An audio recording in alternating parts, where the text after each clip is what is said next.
साल 1995 आपल्या 5 वर्षाच्या मुलासह पल्लवी रेल्वेने प्रवास करत होती। प्रवासात संपूर्ण रात्र तिने जागून काढली। इतक्या काळानंतर आपला पती आलोकला भेटण्याच्या सुखद कल्पनेनेच तिच्या शरीरात एक रोमांचक कंप पसरला। सकाळी नेमके 6 वाजता गाडी स्टेशनवर पोहोचली। तिने कुली बोलावून सामान खाली उतरविले आणि झोपेतच असलेल्या गुड्डूला कडेवर उचलून ती स्टेशनवर उतरली। त्यानंतर ती आपल्या पतीला शोधू लागली। चिठ्ठी तर वेळेवर पाठवली होती, मग ते आले का नाहीत? कदाचित तिची चिठ्ठी पोस्ट ऑफिसच्या हजारो चिठ्ठ्यांमध्ये पडून असेल, नाहीतर आलोक नक्कीच आले असते। नुकताच उन्हाळा सुरू झाला होता। सकाळच्या गार हवेतील थंडावा जाणवत होता। त्या गार वाऱ्यातही तिच्या कपाळावर घामाचे थेंब उमटले। नवीन शहर, नवीन माणसे, अनोळखी जागा, अशा परिस्थितीत ती आपले घर शोधू शकेल का? तिने पर्स उघडून डायरी काढली आणि त्यावरचा पत्ता वाचून ती स्टेशनच्या बाहेर आली आणि जवळ उभ्या असलेल्या रिक्षावाल्याला नेहरू गांधी मार्गावर चल असे सांगितले। आधी तिने सामान रिक्षात ठेवले आणि नंतर ती डुग्गूला घेऊन बसली। त्यानंतर रिक्षावाला त्या पत्त्याच्या दिशेने निघाला। किती विचित्र आहे ही रिक्षा, तिने मनात विचार केला। ही रिक्षा किती हळू चालत आहे। जर मी लखनौ मध्ये असते तर आतापर्यंत स्वतःच्या गाडीतून कित्येक किलोमीटर अंतर पार केले असते। शहराच्या सुनसान रस्त्यांमधून जात रिक्षा एका बंगल्यासमोर थांबली।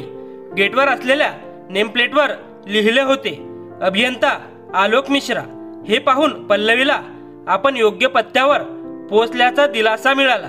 विविध झाडांनी वेढलेल्या त्या छोट्या बंगल्याकडे जाताना तिने रिक्षावाल्याला गेट बाहेरच पैसे दिले आणि बॅग हातात घेतली।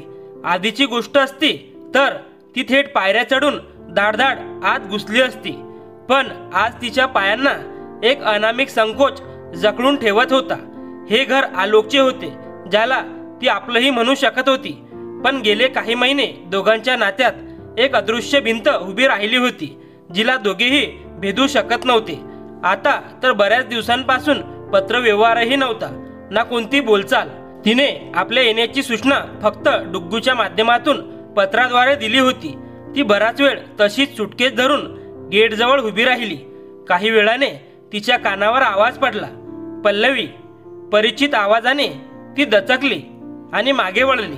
इतक्या काळानंतर आलोकला पाहून तिला जणू एखादी अनमोल वस्तू मिळाल्याचा आनंद झाला। ती त्यांच्याकडे टक लावून पाहत राहिली। आलोकचा रंग पूर्वीपेक्षा अधिक उजळ वाटत होता। शरीर सुटसुटीत पण तंदुरुस्त होते। कदाचित ते पहाटेच्या चालण्यासाठी बाहेर गेले असावेत। चल आज जाऊया, इथे का उभी आहेस? खांद्यावर सौम्य स्पर्श जाणवताच पल्लवी भानावर आली। त्यानंतर आलोक यांनी आपल्या मोलकरणीला आवाज दिला, सुमन। साहेबांचा आवाज ऐकून ती धावत बाहेर आली। सुमन, मॅडमचे सामान आत घेऊन जा। मग त्यांनी डुग्गूला उचलून घेतले आणि ते पत्नीला म्हणाले, पल्लवी, चिठ्ठी पाठवली असतीस तर मी तुला स्टेशनवर घ्यायला आलो असतो। यावर पल्लवी म्हणाली, पाठवली होती, फोनही केला होता, पण त्यावेळी तुम्ही दौऱ्यावर होता। अच्छा, कदाचित सुमन मला पत्र द्यायला विसरून गेली असेल। त्यानंतर आलोक यांनी विषय बदलला। मागील काही दिवस मी खूप व्यस्त होतो। तेवढ्यात सुमन ट्रेमध्ये आलोक व पल्लवीसाठी चहा आणि डुग्गूसाठी दूध बिस्किटे घेऊन आली। पिता पुत्र्यांमध्ये संवाद रंगला होता। चहा घेत असताना पल्लवीने बाहेर झाडून घेत असणाऱ्या सुमनकडे पाहिले। सावळा रंग, कपाळावर टिकली, लाल बॉर्डरची साडी आणि पायात कोल्हापुरी चप्पल, या तरुणीमध्ये एक वेगळेच आकर्षण होते। तिने मनात विचार केला, आईंना हिला शोधण्यासाठी खूप मेहनत करावी लागली असेल। चहा पिऊन झाल्यावर तिने चोर नजरेने घराचा कानाकोपरा न्याहाळला। प्रत्येक कोपरा स्वच्छ आणि व्यवस्थित होता। निळ्या रंगाचे पडदे आणि गॅलरीत असलेल्या सुंदर क्रोटॉनच्या झाडांनी जुन्या आठवणींना उजाळा दिला। मग तिने घड्याळाकडे पाहिले। 8 वाजायला आले होते। आलोकची ऑफिसला निघायची वेळ झाली होती। ती नाश्ता बनवण्यासाठी किचनमध्ये जाऊ लागली, पण आलोकने तिला अडवले। माझी तब्येत बिघडल्यापासून सकाळी जड जेवण मला पचत नाही। आई सुमनला सर्व समजावून गेली आहे। ती बनवून आणेल, तू आराम कर. ते ऐकून पल्लवी शांत बसली, पण तिच्या मनात अनेक प्रश्नांचे वादळ उठले होते. भांड्यांचा खनखन आवाज ऐकून पल्लवीचे लक्ष किचनच्या दिशेने गेले. वेलदोड्याचा तडका दिलेल्या खिचडीचा सुवास संपूर्ण घरभर दरवळत होता. नाश्ता करून आलोक जेव्हा ऑफिसला जाण्यासाठी निघाले तेव्हा जाता जाता म्हणाले, जे काही काम असेल ते सुमनला सांग, ती सगळे काम खूप व्यवस्थित करते. पतीच्या सहज उच्चारलेल्या या शब्दांनी पल्लवीच्या मनाला खोलवर घायाळ केले. तिला स्वतःचीच खंत वाटू लागले. लग्नाच्या काही दिवसातच पती पत्नीच्या नात्यातील दरी अधिकाधिक खोल होत गेली होती. आलोक अशी जोडीदारीण शोधत होते जी त्यांच्या संसाराची काळजी घेईल, त्यांच्या वृद्ध आईची सेवा करेल आणि ते ऑफिसमधून दमून आले की ती हसतमुखाने त्यांचे स्वागत करेल. परंतु स्वप्नांच्या दुनियेत वावरणाऱ्या आदर्शवादी पल्लवीला हे सगळे फार जुनाट वाटत होते. ती तर पती आणि सासूला हे समजावण्याचा प्रयत्न करत राहिली की स्त्रीचे आयुष्य फक्त संसार आणि पती सासूच्या सेवेमध्ये सीमित नाही. उलट नोकरी करून ती स्वतःच्या पायावर उभी राहते, 4 पैसे घरात आणते, तेव्हाच तिला तिच्या अस्तित्वाची पूर्णता जाणवते. आलोक तिला समजावून सांगत राहिले की त्यांना चांगला पगार आहे, आपलं स्वतःचं घर आहे, विशेष जबाबदारी नाही आणि जे काही थोडेफार आहे तेही ते सहज सांभाळू शकतात.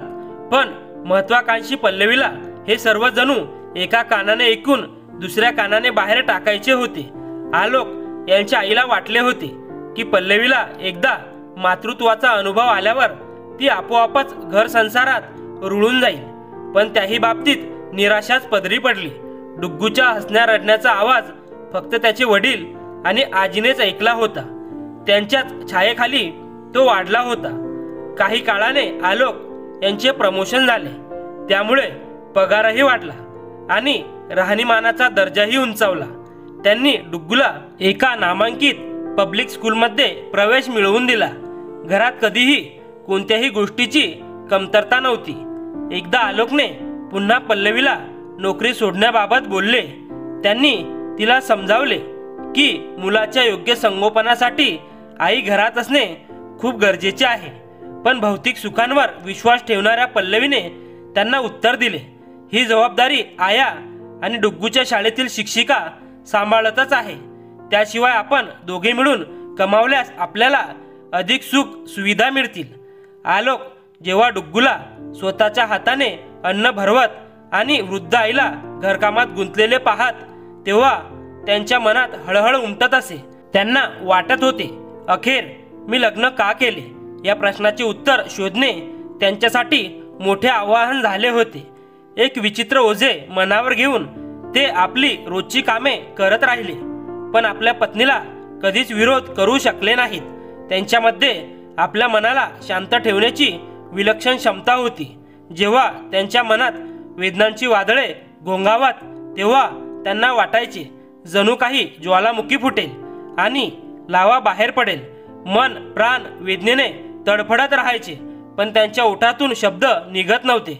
कदाचित ते समजून गेले होते की काही बोलून अपमानित होण्यापेक्षा ओठ शिवून राहिलेलं बरं. शेवटी त्यांचे बदलीचे आदेश आले आणि त्यांची नेमणूक अहमदाबादला झाली. आलोक यांना तिकडे जायचे नव्हते. यासाठी नाही की त्यांना लखनौवर विशेष प्रेम होते, तर त्यांना ठाऊक होते की पल्लवी कधीही त्यांच्यासोबत जाण्यास तयार होणार नाही आणि तिची नोकरीही सोडणार नाही. अशा परिस्थितीत ते आई आणि डुग्गूला एकटेही सोडू शकत नव्हते, पण स्वतःही थांबवू शकत नव्हते. त्यामुळे त्यांनी एकटेच जाण्याचा निर्णय घेतला. जेव्हा त्यांनी हा निर्णय आई समोर ठेवला तेव्हा त्या अस्वस्थ झाल्या. त्या आपल्या मुलाला एकटे कसे जाऊ देतील? तिथे माझ्या मुलाची काळजी कोण घेईल? आईने पल्लवीला समजावले की पती पत्नीने एकाच उंबऱ्यात राहायला हवे, हे जन्मोजन्मीचे नाते असते.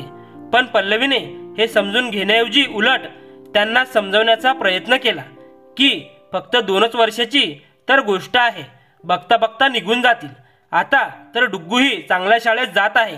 अशा मोठ्या शाळांमध्ये सहजासहजी प्रवेश मिळत नाही. तुम्ही जाऊ शकता, परंतु मला तुमच्यासोबत येणे जमणार नाही. आलोक आपल्या पत्नीकडून याहून अधिक अपेक्षा ठेवत नव्हते. ते अशा प्रसंगी विलक्षण शांत राहायचे.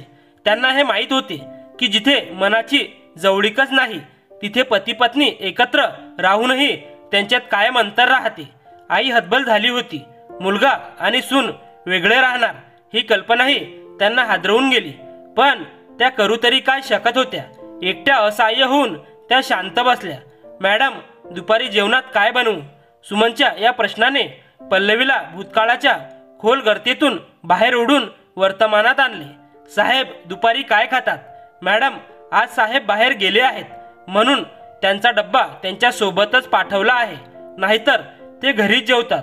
सुमनच्या निरागस उत्तराने पल्लवीच्या मनात अस्वस्थता दाटून आली. तिला चिडचिड वाटू लागली. स्वतःच्या नवऱ्याच्या आवडीनिवडी आता या अशिक्षित बाईला विचारायच्या का? तिला स्वतःचे अधिकार हिरावले गेल्यासारखे वाटत होते. तरीही तिने काही बोलायचे टाळले. आलू मटरची भाजी कर असे आदेश देऊन ती आपल्या खोलीत जाऊन आडवी झाली. तिचे डोळे थकव्याने मिटू लागले होते, पण झोप काही येत नव्हती. बाहेर सुमन मटर सोलत होती आणि डुग्गू तिच्या पाठीवर खेळत होता. पल्लवीच्या मनात असंख्य विचार गर्दी करू लागले.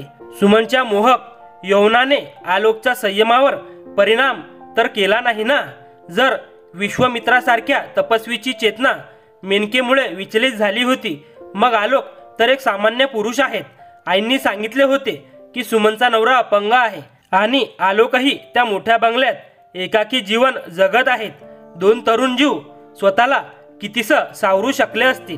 जेव्हापासून आईंनी आलोकच्या घरी सुमनला कामावर ठेवण्याचा निर्णय घेतला होता, तेव्हापासून पल्लवी अस्वस्थ होती. हे आईंनी काय केले? मनात विचारांचे वादळ उठले. पुरुष नोकराला ठेवले असते तर काय हरकत होती? शेवटी पुरुष हा पुरुष आणि स्त्री ही स्त्री. त्यांच्या नैसर्गिक ओढीवर कुणाचा कितीसा ताबा असतो? तिच्या वडिलांनी सुद्धा असेच केले होते. मृत्यूशय्येवर असलेल्या बायकोची सेवा करणाऱ्या नर्सलाच त्यांनी आपली पत्नी बनवले होते. आईबाबांची किती काळजी घ्यायची. आधी त्यांना जेवू घालायची, मग स्वतः जेवायची. ते झोपेपर्यंत तीही जागी असायची. त्यांची तिने किती सेवा केली. पण एकदा ती आजारी पडली की बाबांची सारी वफादारी वाऱ्यावर उडाली. आई कितीही आक्रोश करत राहिली, पण मुठीतली वाळू निष्ठावी तशी सगळी नाती तुटत गेली. आई दोषी नव्हती. आजारपणावर कुणाचा बस चालत नाही. पण पल्लवी, मी तर स्वतःच ही समस्या ओढवून घेतली आहे. लग्न झाल्यापासून आजपर्यंत नवऱ्याची सेवा करणे तर दूरच, त्याच्या मनात डोकावण्याचाही कधी प्रयत्न केला नाही. इथे येण्यासाठी आईंनी मला किती आग्रह केला होता, पण मी ऐकायलाच तयार नव्हते. जेव्हा जेव्हा आलोक त्यांच्या अडचणी सांगायचे तेव्हा मी दुर्लक्ष करायचे. आईंना त्याबद्दल कळू नये यासाठीच प्रयत्न करायचे. मला भीती होती की आई मला जबरदस्तीने आलोककडे पाठवतील. मग माझ्या नोकरीचं काय? माझ्या उज्ज्वल भविष्यासाठी मीच तर झगडत होते. हळूहळू आलोकने लखनौला येण्याचे प्रमाण कमी केले. लांबचा प्रवास त्यांना शारीरिक व मानसिक दृष्ट्या थकवून टाकायचा. त्यात माझा कोरडेपणा आणि दुर्लक्ष त्यांना आणखीनच वेदना द्यायचे. फक्त आईचे प्रेम आणि डुग्गूचे लाड एवढेच त्यांना काहीसे मानसिक समाधान द्यायचे. गेल्या वेळी जेव्हा त्यांनी आईंना फोन केला होता तेव्हा सांगितले होते की काही दिवसांपासून तब्येत ठीक नाही, अतिसाराने ग्रस्त आहे, अन्नाचा कणही पचत नाही. मुलाच्या आजाराची बातमी ऐकून आई हळहळल्या. त्यांनी त्यांच्या काळातील अनेक पतिव्रता स्त्रियांची उदाहरणे दिली की अशा प्रसंगी पत्नीच नवऱ्याची खरी सेवा करत असते. आजारी माणसाला औषधाबरोबर प्रेम आणि सहानुभूतीही हवी असते. पण माझ्यासमोर माझे उज्ज्वल भविष्य आणि यशस्वी करिअर होते. त्याच काळात ऑफिसमध्ये पदोन्नतीसाठी नवीन यादी तयार होत होती. अशा वेळी माझं जाणं अशक्य होतं. हो, फोनवरून गरम पाणी प्यायला सांगायचे आणि औषध वेळेवर घ्यायची आठवण करून द्यायची. एवढे सांगून मी आपले कर्तव्य पूर्ण केले असे समजून जायचे. शेवटी आईच आलोककडे गेल्या. त्यांची संपूर्ण काळजी घेतली. परत येताना त्यांनीच सुमनला आलोकच्या देखभालीसाठी ठेवले होते. घरी परतल्यावर आईंनी सुमनच्या कौतुकाचे डोंगर उभे केले. हे कौतुक मला भडकवण्यासाठी होते की माझ्या मनात नवऱ्याबद्दलचं प्रेम जागं करण्यासाठी, हे आईच जाणवत. पण मला मात्र या अनोळखी स्त्रीबद्दल असूया वाटू लागली होती. सुमनच्या रूपात माझ्यासमोर जणू एक मोठी दगडी भिंत उभी राहिली होती. घट्ट, थंडगार आणि कठीण भिंत, जिच्यावर मी कितीही ठोठावले तरी उत्तर मिळणार नाही. पती पत्नीच्या खाजगी जीवनात कोणी तिसरं व्यक्ती पाय रोवण्याआधीच मी इथे आले. मला इथे येऊन 10 दिवस झाले होते, पण मी अजूनही पूर्णपणे घर सांभाळू शकत नव्हते. दैनंदिन जबाबदाऱ्यामधील लहान सहान अडचणीत मला कधीच रस नव्हता. घरातील सगळी कामं सुमनच करत होती. त्या दिवशी रविवार होता. सर्वजण बाहेर अंगणात बसून कोवळ्या उन्हाचा आनंद घेत होते. सुमन कपडे धुवत होती. डुग्गू बादलीतून पाणी उपसून तिच्यावर उडवत होता आणि आनंदाने हसत होता. आलोक मंत्रमुग्ध होऊन हे सर्व दृश्य पाहत होते. त्यांनी सहज म्हटले, काही दिवसातच सुमनने डुग्गूला आपल्या कयात घेतले आहे. हो, हिच्यात मुलांसोबतच मोठ्यांनाही आपल्या वशात करण्याची अफाट ताकद आहे. पल्लवीच्या बोलण्यात लपलेला उपहास आलोक ओळखू शकले, पण त्यांनी काहीच उत्तर दिले नाही. तेव्हा ती अधिकच चिडली. त्यावेळी सुमन आलोकचा शर्ट दोरीवर वाळत टाकत होती. पल्लवीने रागाच्या भरात सुमनच्या हातातून आलोकचे कपडे हिसकावून घेतले आणि तिला आत जाऊन स्वयंपाकघरातील कामं पाहण्याचा आदेश दिला. पल्लवीच्या या अनपेक्षित वागणुकीमुळे सुमन चकित झाली. तिच्या मनात प्रश्न निर्माण झाले. काय चूक झाली माझी?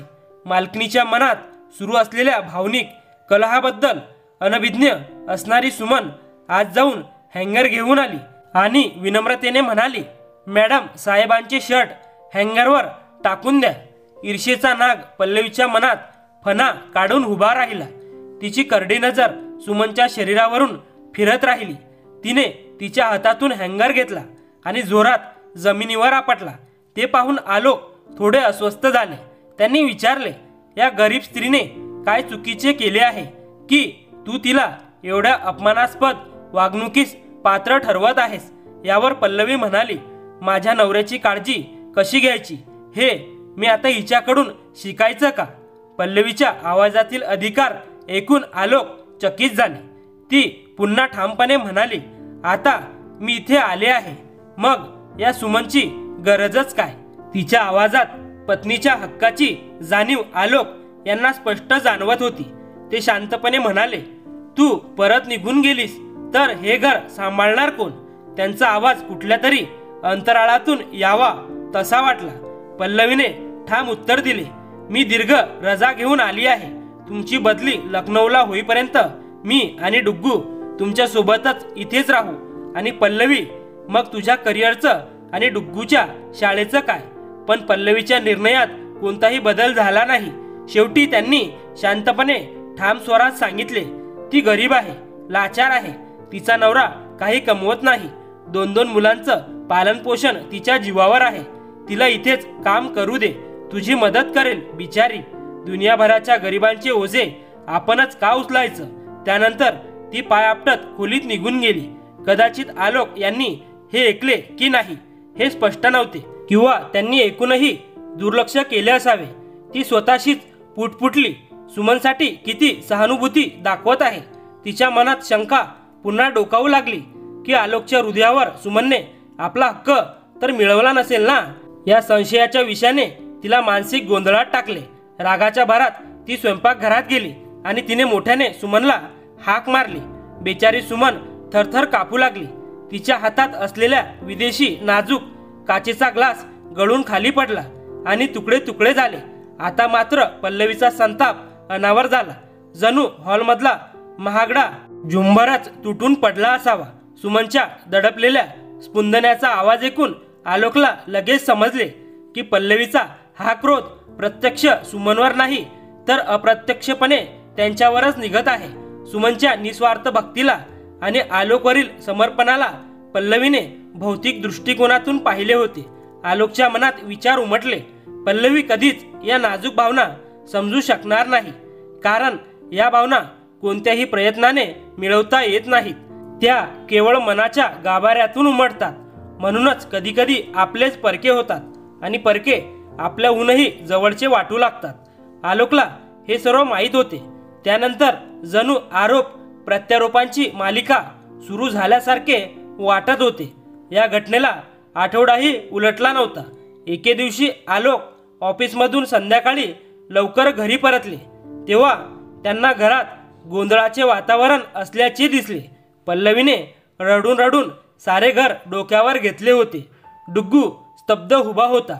आलोक यांनी विचारले असता तेव्हा त्यांना समजले की पल्लवीचे सोन्याचे गंठण गायब झाले आहे. ते ऐकून त्यांना धक्काच बसला. पल्लवीला सुमनवरच संशय होता, कारण घरात दुसरे कोणी आले नव्हते.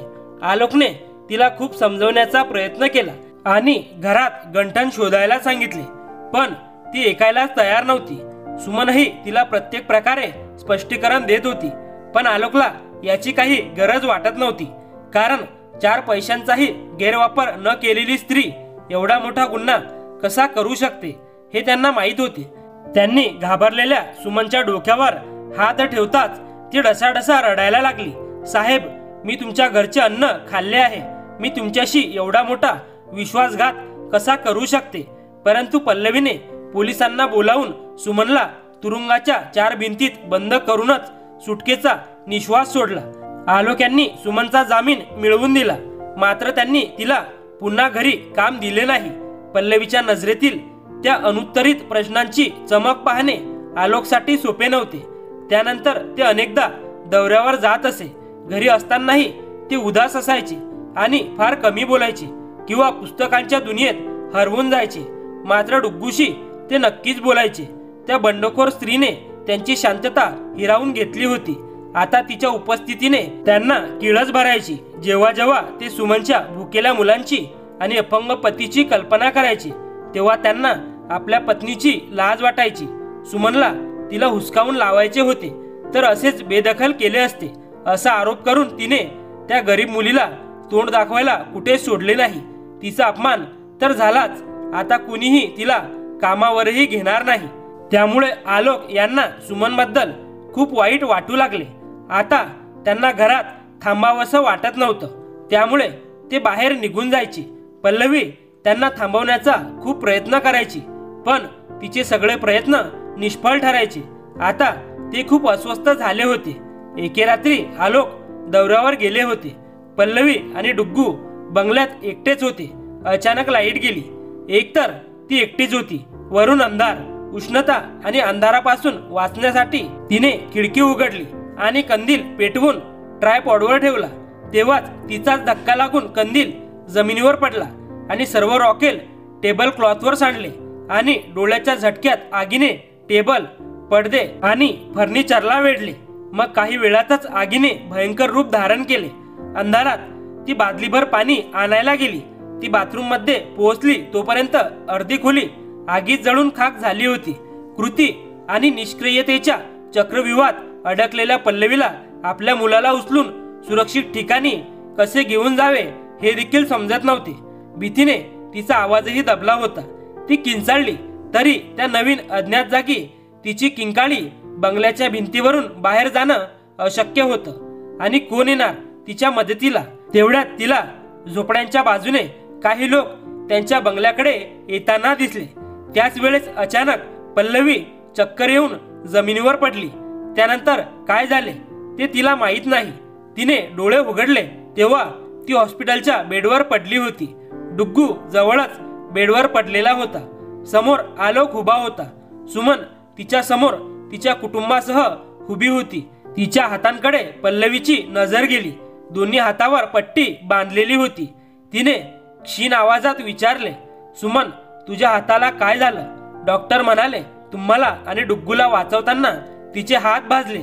जर तिने तुम्हाला वेळीच वाचवले नसते तर तुम्ही वाचू शकला नसता. डॉक्टरांनी पल्लवीला हे सांगताच अचानक तिला ते भयानक दृश्य आठवले. ती थरथर कापू लागली. तिच्या डोळ्यांसमोर परत एकदा ते आगीत पेटलेलं घर, आपली असहाय्यता आणि शेवटी ती बेशुद्ध पडलेली अवस्था उभी राहिली. तिने सुमनकडे पाहिलं. ती समोर नम्रतेने उभी होती. तिच्या चेहऱ्यावर कोणताही आक्रोश नव्हता. पल्लवीच्या डोळ्यातून अश्रू वाहू लागले. तिने अशक्तपणे विचारले, तू एवढा अपमान सहन करूनही आम्हाला वाचवलंस?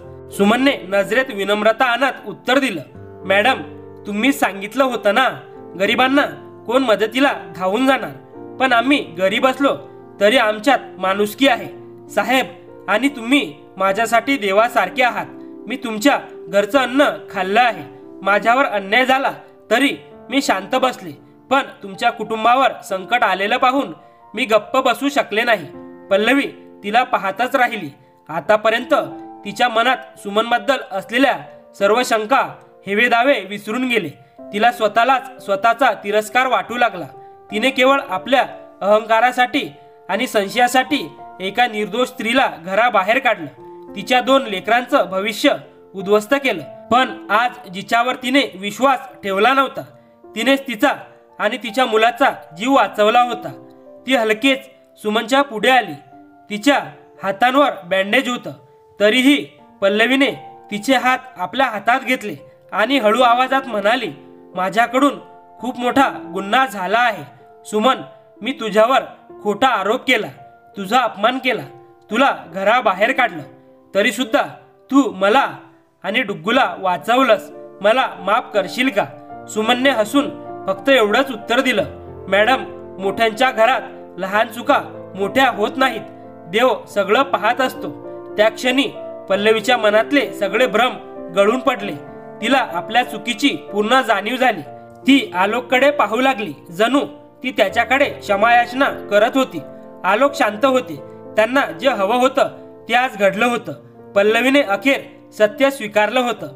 त्या दिवशी पल्लवीच्या मनातली कटुता संपली आणि तिच्या वागण्यातला दर्प विरून गेला. सुमनबद्दलच्या तिच्या भावना पूर्ण बदलल्या होत्या. त्या दिवसानंतर तिच्या मनात सुमनविषयी आदर आणि कृतज्ञता यांचं मिश्रण होतं. ती बराच वेळ सुमनकडे पाहत राहिली. पश्चातापाच्या अश्रूंची अविरत धारा तिच्या डोळ्यातून वाहू लागल्या, जणू सगळ्या मर्यादा ओलांडून. पण तरीही ती काही बोलू शकली नाही. तिचा अहंकार पुन्हा एकदा आडवा आला.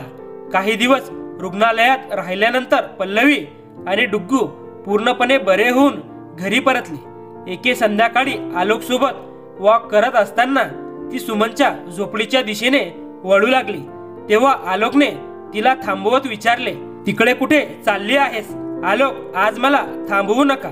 एकदा तिथे जाऊन मला माझं प्रायश्चित करू द्या, असं म्हणत ती पुढे निघाली आणि थेट सुमनच्या झोपडीबाहेर जाऊन उभी राहिली. मालकिनीला आपल्या झोपडीबाहेर उभे असलेले पाहून सुमनच्या चेहऱ्यावर आनंदाची चमक उमटली.